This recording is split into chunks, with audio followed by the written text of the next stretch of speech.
All right, good evening, everybody. I wanted to share a little Dvar Torah that I heard last night from our Rav. Maybe he's going to say it again, and I'll report it, and he'll probably say it better than I do. But let's talk a little bit. So you start. He really ended with a joke, but I think the joke is good to start with, really. So in the Parshas Behaalosecha, yesterday's Parsha, they say. I saw someone wrote on Twitter that Eldad and Medad, they must like dad jokes, but this, I don't know if it's really a dad joke. But the Eldad and Medad, if you know the Bible, they're mentioned at one time. These are two men. It seems they were brothers, something, and they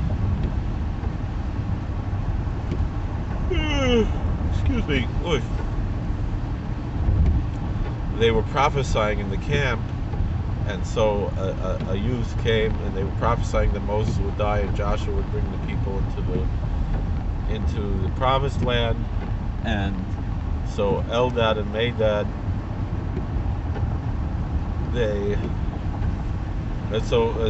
a youth came. Rashi says is Moses' son, and he reported to Joshua. And Joshua said, lock them up, arrest them. What are they doing? They're going against the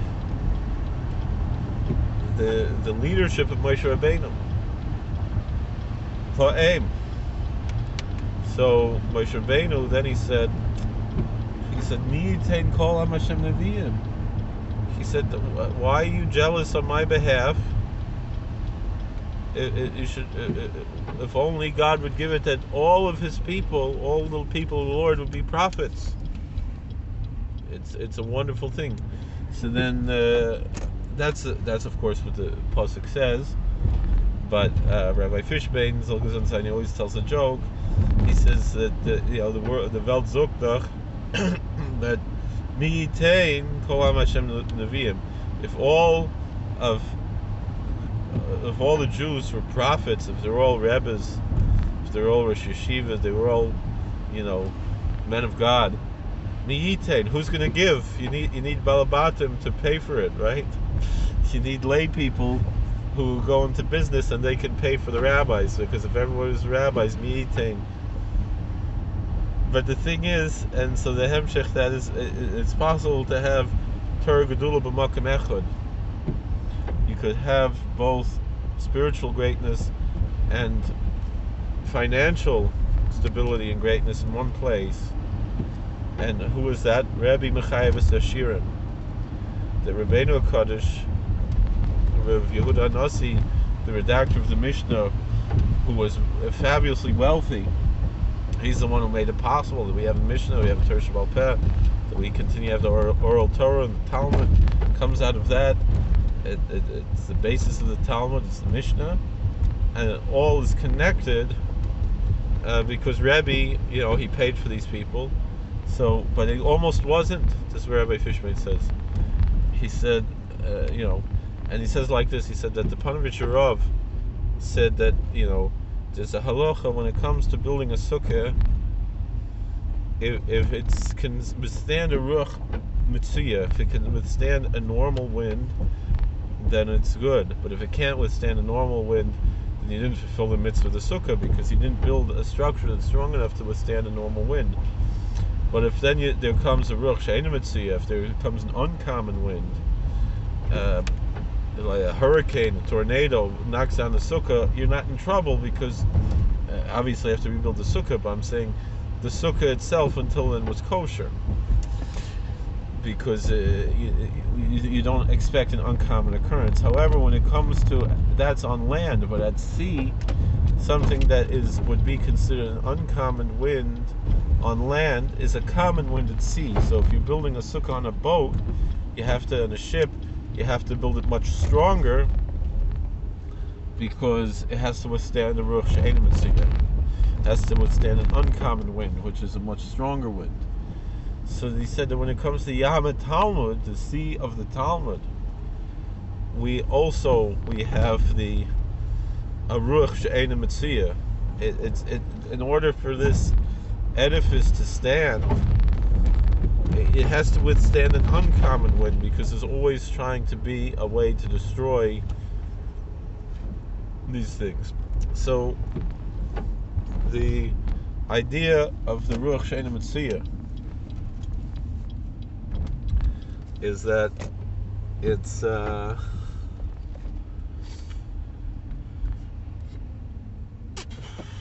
an uncommon wind. He gives this example that the Talmud was almost not possible. Why? Because when Rebbeinu Kodesh was a little boy, they made a decree against bris milah. Back to what we were talking about on Friday about bris milah, about circumcision.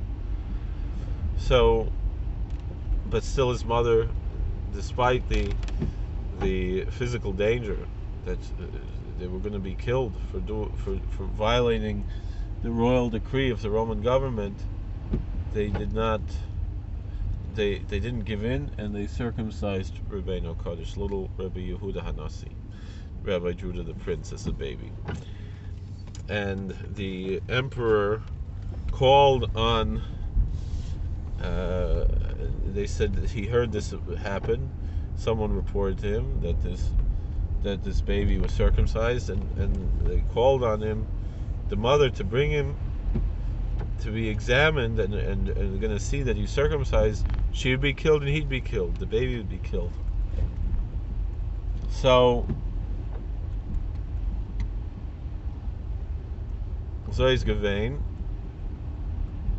and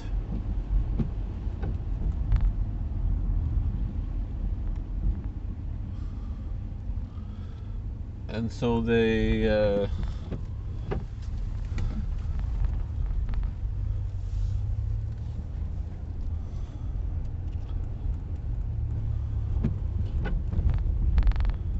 brought him to they were on the way, and they stopped in the inn,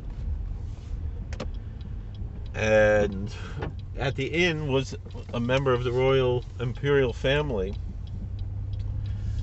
and she had a little baby who was the same age as Rebbeinu Kodesh. And while they were there, they became friendly, the mother of Rebbeinu Kodesh and the mother of Antoninus, and so Antoninus' mother said, "You know what? I'm going to help you save your son's life. You'll take my baby a few days and show it to the emperor. And we'll see it's a baby who's not gemalit, because the Romans, they didn't circumcise, and then you'll save his life, and you'll get the baby back." And that's how he was survived. And again, Rebbeinu Kodesh, he was fabulously wealthy, and so was and he became lifelong friends with Antoninus. According to what we are told, Antoninus was actually the name of the father, historically, of this one that we call Antoninus in the Talmud. And actually, it was the son of Antoninus, Marcus Aurelius, or Marcus Aurelius Antoninus. Antoninus would be his last name, or the son of Antoninus. And we know that Marcus Aurelius, who was a very good friend of Rebbeinu Kodesh, and they learned Torah together, he wrote his book of the Meditations. You can find very widely available, the Meditations of Marcus Aurelius. And they say that you can see the Jewish influence in the Meditations of Marcus Aurelius, because he was influenced by such a great man as Rebbeinu Kodesh, who was his best friend. And he kept a big secret, but there's whole stories about that. But that's the answer to this Mi'itein Kolam Hashem Neviim. Who's going to give? You could have a Rebbeinu Kodesh who could survive miraculously, but also be fabulously wealthy. And he not only was the great scholar himself, but he financed the scholars. He was the one who gave also. And so that's the answer to Mi'itein Kolam Hashem Neviim, that if all the Am Hashem Neviim, they can also have Torah Gedula b'Makom Echad. Ich wünsche uns in jeder eine, we should have Torah Gedula b'Makom Echad. You should not only have the physical blessings of financial prosperity, which is nice, but the much more important spiritual blessings of Torah and Yerushalayim, and be able to grow and be ehrlich and learn Torah and do mitzvahs, and Eibisch soll helfen, soll zeichen sein, zu sehen, gitte Sachen, and we should all be zeicher to have Torah ugedula b'makom echad. All right, thank you for watching. God bless. Please like, share, and subscribe, and we'll see you later.